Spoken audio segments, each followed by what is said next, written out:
Greetings, DNPU 703. It's Sunday. I'm recording. I hope I don't look too horrible after a 24-hour shift. But anyways, this is Maureen O'Reilly. I'm your instructor. I wanted to talk to you briefly about the 4 remaining weeks of our mini semester and what assignments are coming up for you.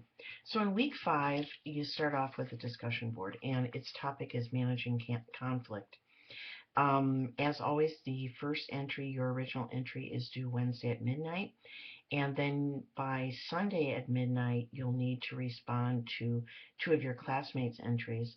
And then also respond to 2 people who have made comments on your entry.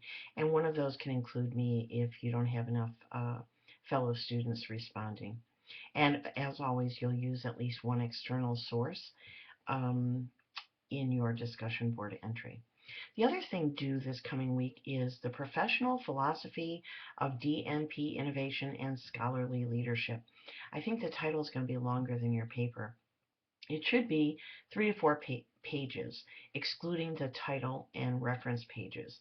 And you're going to put it in 2 places. The first is you're going to submit it under assignments, the tab in Blackboard for the week. And then you're also going to place it in your e-portfolio under philosophy. So remember to put it in both places. So no abstract is necessary for this paper. You will use APA if you use citations and references, which I'm hoping you will. And please, just read thoroughly through the rubric. You're going to be using this in part for the following week's multimedia presentation. So in week 5, it also lists 3 resource links. I know it's sometimes annoying to have to, stop and watch or read something when you want to get on with an assignment, but these are really useful. I do have to tell you the 10 questions to identify your leadership philosophy, that link doesn't seem to be working. I think you can probably Google it and find it.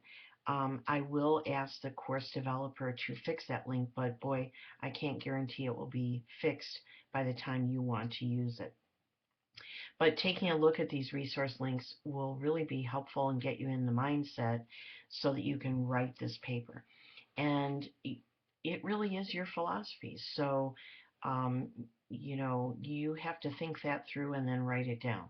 It can be less than 3 to 4 pages if you can succinctly say it in a couple pages. You want to look at your theoretical influences. If you're really into, say, Patricia Benner, novice to expert or whatever, use that philosophy and talk about it and how it's influenced you. Under innovation, what are those characteristics that lead to transformative leadership? Remember I talked in my very first video about transactional, pay me for my work, versus transformative, which is I give you an idea and you run with it.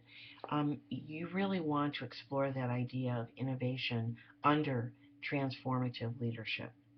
And then talking about 4 creative and innovative qualities and skills for scholarship, because of course, as a DNP, you're going to be practicing scholar for the rest of your life. And leadership, what are 4 leadership qualities and skills that support your philosophical view? So make sure you read through that leadership um, rubric and also look at those resource links. So that's week 5. And then in week 6, you're going to do a multimedia presentation. And multimedia means 2. So you have to have, say, a PowerPoint and a voice, or a cartoon and a voice, or you can have slides where the viewer reads the slides while you have music that enhances the experience, however you want to do it. And you can use PowerPoint, you can use Prezi, which you've just had experience with. Some of you probably know Vimeo, perhaps from your workplace, you can use that. So however you want to do it, but please make sure it's no longer than 10 minutes. Remember, there's 17 of you, and I have to listen to all of these to grade them. It takes a long time. Anyways, please, please, please listen to your presentation before you submit it. I cannot grade and I will not grade if I cannot hear what you're saying, and it should go smoothly. Second, please do not read. I can read your slide, so don't read it to me. This should be less text and more conversation. Have a conversational tone. Have, say, 2 or 3 bullet points on a slide with an accompanying graphic. That's the sort of thing that I'm looking for. A visually interesting PowerPoint or presentation that allows me to get to know you a little bit, because you actually talk, you don't read your presentation. And I would advise you, as you go through the multimedia presentation, there's a pretty extensive rubric about it. And it talks about evaluating your own strengths. What are the opportunities? In other words, your workplace or where you're going to work after you become a DNP. Development plan. What do you need to do to get to a better place? Visual presentation, formatting, and then the verbal presentation. So I'm going to be looking at all of that. So that's week 6. And also in week 6, you're going to create the live text visitors pass. That should only take you a few minutes. The instructions are right there under week 6 in that particular assignment. Just open it up and look at it, and it creates a pass so that somebody like me can go in and look at what you're putting together in your portfolio. So what you actually submit to me is the receipt. Use the link in Blackboard to submit your receipt that says you created the e-visitor pass. Then in week 7, you're going to have another discussion board, your last discussion board. Its topic is dissemination and cultural management. So some of the ideas that you might think about when you're writing this is, how do you identify all the stakeholders? And another idea would be, do you tailor your method of communication to the particular person or group you're talking to in order to help the forward momentum of the innovative project that you're proposing? So an idea about this would be, how do you use an elevator speech? You've got 2 to 3 minutes to introduce a topic or idea to somebody who may be an important person to pull in for approval, for help. How would you say that? So those are just some ideas. You may have other ideas on how you want to handle this topic, but that's just to start you off. And in week 7, your signature assignment is due, which is the paper. 10 pages, excluding the title, the abstract, references, and any appendices you add. Now remember, the philosophy paper that's due this coming week doesn't need an abstract, but this signature assignment does ask for an abstract. It's really okay with me if you want to use the innovative idea that you developed in your Prezi presentations. Your whole group can use it, because each of you will probably go down a slightly different path in talking about how you would imagine getting that innovative idea into place. Remember, becoming a DNP is all about translational research. Taking an idea that perhaps somebody else has developed, done some initial research on, and now you're trying to slot it into place in a specific time and place. The unit you work for, the hospital system you work for, you're trying to put that idea into place because it's evidence-based, because it's better practice, because it increases patient safety. So that all is translational research. And that's really sort of what this paper is asking you to begin to do, to learn how to do. So you're taking an innovative idea. I would say keep that innovative idea fairly small. Don't try and imagine changing the world with your innovative idea. Not at this point.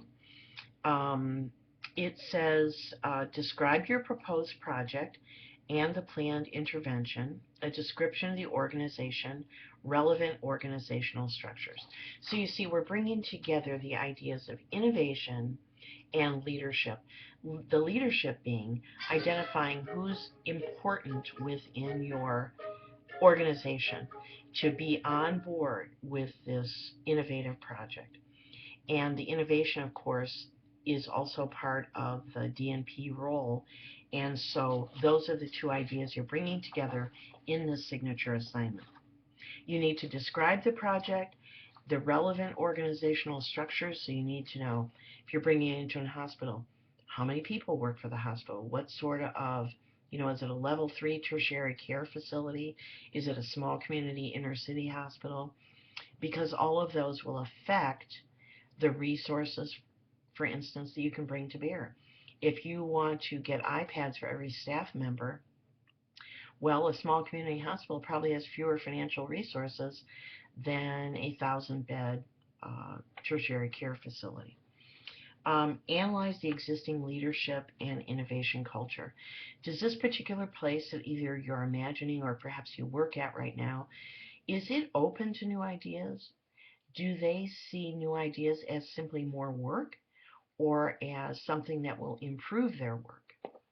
And then predict change with expected outcomes, and design a plan, hopefully no more than a page, for organizational climate change. How would you start? Maybe you would get the chief nursing officer on board and have town halls where staff could come and ask questions about this proposed change that's going to affect their work. So lots of ideas there. And then don't forget the communication style and mechanics in your paper, which is everything from APA, writing style. Do you have smooth transitions from one topic to the next? Do you use headers and headings properly according to APA? And of course, grammar and spelling. So that's week 7. And then you can take a sigh, hopefully, and just finish up your reflective journal in week 8. The reflective journal was, let's see, in weeks 2, 4, those are of course done, and weeks 6 and 8. So hopefully you're looking at the particular topics for that week, writing 2 to 3 pages. You can use references if you want, but they're not mandatory. But what I'm looking for is for you to connect your work experience, your leadership experience, your experience with innovation in your workplace perhaps, to what we're doing in class, the content of those particular weeks. So make sure that those are linked. But again, you don't need to use references unless you want to talk, say, about a specific idea that you saw in your readings, you saw in Newsweek, who knows. And so that reflective journal will be the final assignment due, and that's due in week 8, and that should cover weeks 2, 4, 6, and 8. Topic-wise. So those are the assignments. We have an office hour coming up on December 4th, but not during this first holiday week. And I hope you all have a great Thanksgiving. Thanks.